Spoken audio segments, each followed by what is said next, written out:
I never thought I'd be writing this, but my sister Miranda, 30F, just called me, 30F, to tell me she's pregnant, and I don't know how to handle this situation. Let me start from the beginning to explain why this news has me so worried. Miranda and I grew up in a challenging situation. Our parents divorced when we were young. I was 8 and Miranda was 7. Our dad left us for his secretary and moved to another state, barely keeping in touch except for occasional birthday cards with $20 bills inside. Our mom worked 2 jobs, as a waitress during the day and cleaning offices at night, just to keep us fed and housed. During those years, Miranda and I became incredibly close. We basically raised each other while Mom was working. Our older sister Kylie, 35F, was already in high school and focused on her studies, hoping to get scholarships for college. Miranda was always the optimistic one among us. While Kylie and I grew cautious and somewhat cynical after our dad left, Miranda maintained this belief that everything would work out if you just believed in people. She worked hard through nursing school, took extra shifts, and saved every penny she could. By last year, she had an impressive retirement account, a great job at the city hospital, and was planning to buy her own house. Then she met Jacob, 32M, at our cousin's wedding. He seemed perfect at first. He had a steady union job in construction, owned his car, and came from what seemed like a good family. Jacob charmed everyone at the wedding. He danced with our mom, helped the elderly relatives to their seats, and even entertained the kids with magic tricks. I remember thinking how refreshing it was to see Miranda with someone who appeared so put together, especially after her last boyfriend who couldn't hold down a job. For the first few months, everything was great. Jacob would show up at our family dinners with flowers for our mom. He fixed her leaky faucet and repainted her kitchen for free. He talked about wanting to start his own construction company someday and seemed ambitious. Miranda was head over heels in love. When they decided to move in together after 6 months of dating, we all supported it. The changes started slowly. First, Jacob began calling in sick to work more often. He complained about back pain, then knee problems, then mysterious headaches.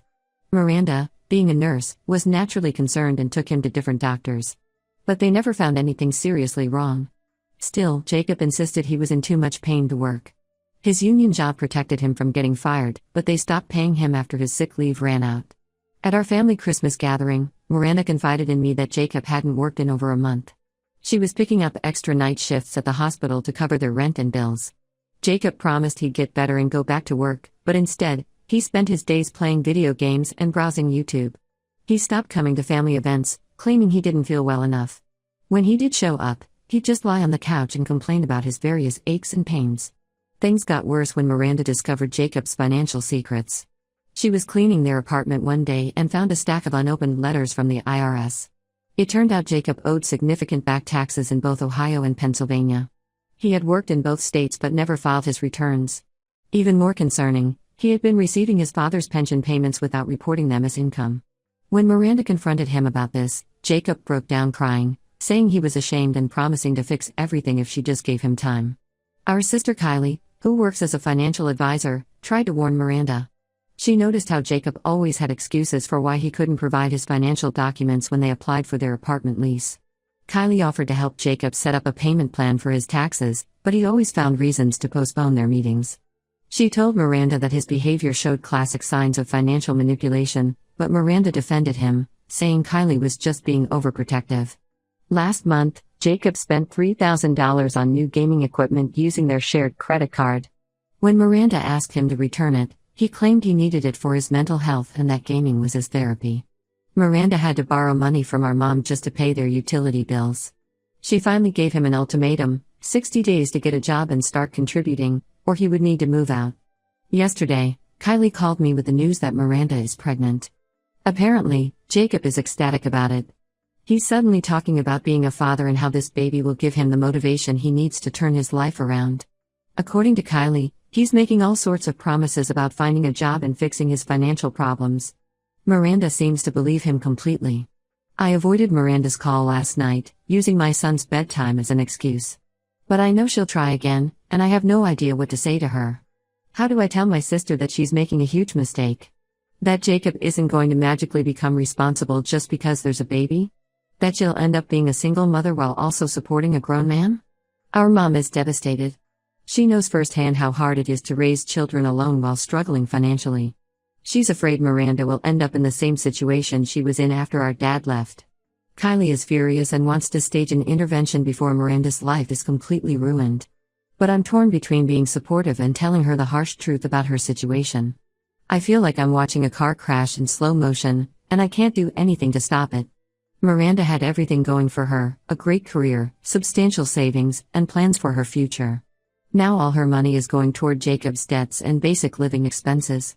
I'm terrified this baby will trap her with him forever, and there's nothing any of us can do about it. Update: when I wanted to update everyone on what happened since my last post. After avoiding Miranda's calls for several days, I finally agreed to meet her for coffee at our usual spot. I arrived early, feeling anxious about the conversation ahead. Miranda showed up beaming with excitement, carrying a small envelope that I later learned contained her sonogram pictures. Before I could even bring up my concerns, Miranda launched into telling me about all her plans. She showed me the sonogram, pointing out what she said was the baby's tiny hand. Then she started talking about how everything was going to change now. According to her, Jacob had already started looking for jobs and had 3 promising interviews lined up. She told me they were planning a small wedding before the baby arrived, nothing fancy, just family and close friends.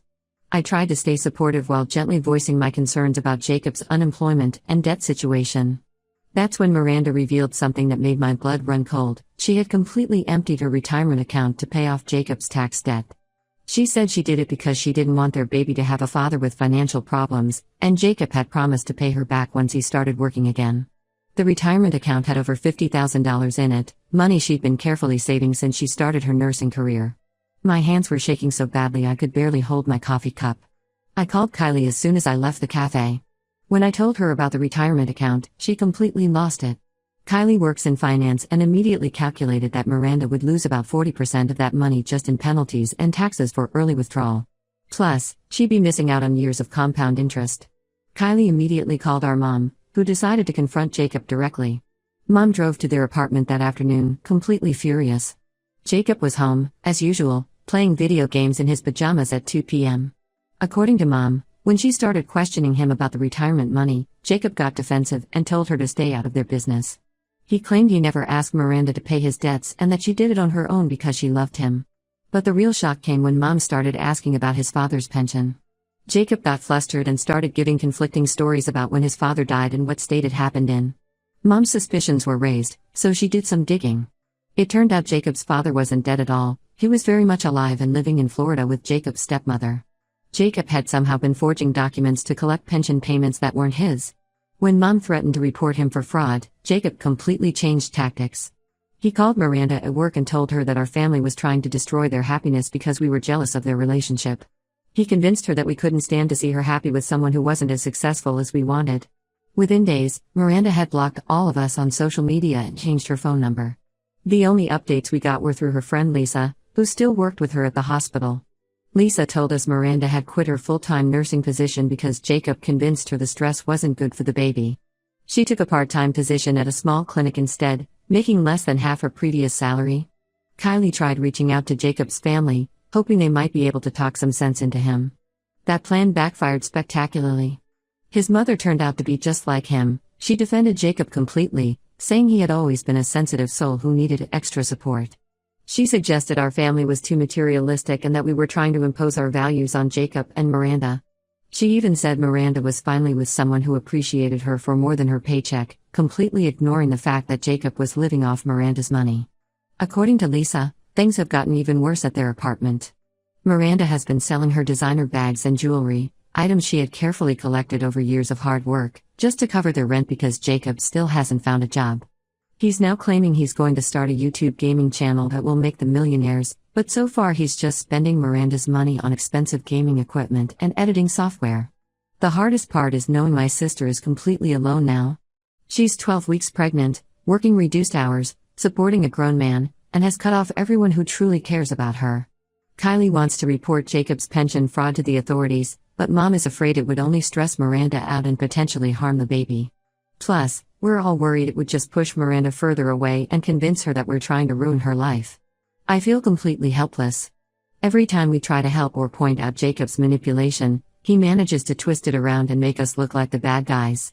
Miranda believes everything he says now, and with a baby on the way, I'm terrified she'll be trapped with him forever. Our mom cries every night, worried that Miranda will end up struggling just like she did after our dad left. But at least our dad left. Jacob seems determined to stay and bleed Miranda dry. Update 2. I need to update everyone on the shocking events of the past few months. Everything came crashing down last week when Lisa called me crying. She had gone to drop off some prenatal vitamins at Miranda's apartment and found my sister sobbing on the bathroom floor. After calming her down, Miranda revealed she had discovered Jacob was having an affair with Rachel, another nurse from the clinic where she now worked part-time. The way Miranda discovered the affair made it even more painful. Jacob had been using Miranda's old laptop for his supposed YouTube gaming channel. That day, when Miranda went to use the computer to check her work schedule, she found Jacob had left his Facebook messages open. There were hundreds of messages between him and Rachel going back months, even before Miranda got pregnant. The messages revealed something devastating. Jacob and Rachel had been planning to move in together once Rachel received her upcoming promotion and could afford a better apartment. In these messages, Jacob painted himself as a victim, telling Rachel that Miranda was mentally unstable and obsessed with him. He even suggested the baby might not be his, claiming Miranda had trapped him with the pregnancy to keep him from leaving.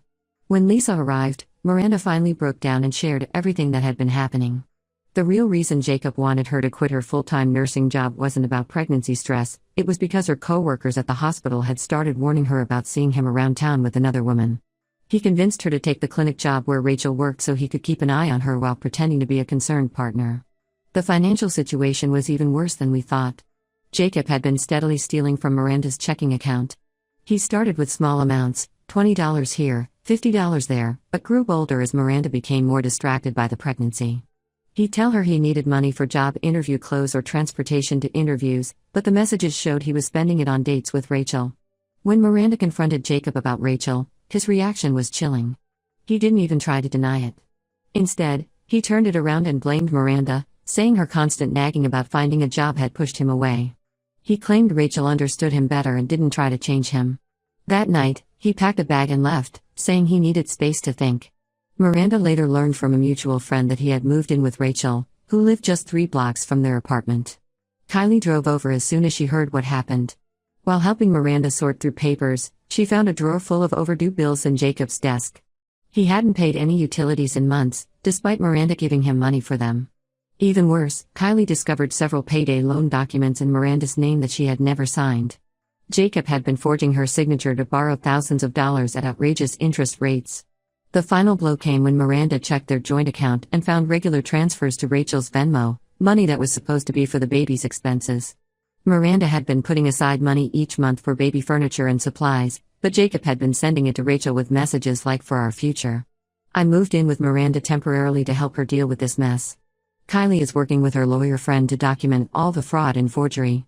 Our mom has been amazing through all this, offering her house to Miranda until she can get back on her feet. Even Jacob's father reached out after we contacted him about the pension fraud. He was horrified to learn Jacob had been using his information to steal money. Miranda is 5 months pregnant now and finally seeing Jacob for who he really is. The hardest part for her isn't even losing him, it's realizing that every promise, every emotional moment, every plan for their future was just another manipulation. She keeps asking herself how she missed so many red flags, but we're all reminding her that Jacob was an expert at deception. Update 3. After everything that happened, I wanted to post one final update. A lot has changed since my last post, and I can finally say things are looking better. Miranda moved back in with our mom and managed to get her old nursing position back at the hospital. They were actually short-staffed and welcomed her return with better shifts and even a slight pay increase. She's now 7 months pregnant and doing much better without Jacob's constant drain on her life. The legal situation finally came to a head. Kylie's lawyer friend helped Miranda build a solid case against Jacob for the forged payday loans and stolen money. They documented everything: the forged signatures, the unauthorized transfers, the stolen pension money. When Jacob's father discovered the extent of the pension fraud, he also decided to press charges. Jacob had apparently stolen over $40,000 using his father's information. Faced with potential jail time, Jacob suddenly became very cooperative. His lawyer worked out a deal: he would sign away all parental rights to the baby and repay the payday loans in exchange for Miranda not pursuing criminal charges for the forgeries. The pension fraud case with his father was settled separately, with Jacob agreeing to repayment terms. We got an unexpected ally when Rachel reached out to Miranda. After Jacob moved in with her, she discovered he was already seeing someone else, a waitress from the bar where he spent Miranda's money. Rachel found out he had tried to convince this new woman to take out loans for his latest business idea, a food truck venture this time. Rachel provided all their message history and details about Jacob's schemes, which helped strengthen the legal case against him. The situation got even more eye-opening when Jacob's ex-girlfriend from Michigan found Miranda through a Facebook group about financial abuse. She shared an almost identical story. Jacob had used the same tactics with her, faking illnesses to avoid work, stealing money, and threatening self-harm when she tried to leave him. She never pressed charges because he threatened to hurt himself if she did. Miranda had her baby shower recently, hosted at our mom's house. It was smaller than the wedding shower she never got to have, but it was filled with people who genuinely care about her. She's having a girl and decided to name her after our grandmother Margaret, who was always the strongest woman we knew. The nursery is set up in Mom's house, painted in soft yellows and greens, and for the first time in months, Miranda seems truly happy. Jacob still tries to worm his way back in occasionally. He calls from different numbers when he needs money or when things don't work out with whatever woman he's currently manipulating. But Miranda has blocked every number and all his social media accounts. She's focused entirely on her baby now and rebuilding her financial security. Kylie helped her set up a new retirement account, and she's slowly working on paying back the payday loans Jacob took out in her name. Looking back, we all wish we'd pushed harder when we first saw the red flags with Jacob. But Miranda needed to see the truth for herself, and now she's stronger for it. She says she learned an expensive but invaluable lesson about trusting her instincts. The baby is due in just 2 months, and our whole family is excited to meet her, minus one deadbeat who won't be missed. Sometimes the best ending isn't a happy one with everyone forgiving each other, it's one where you finally find peace by letting go of toxic people who never deserved you in the first place.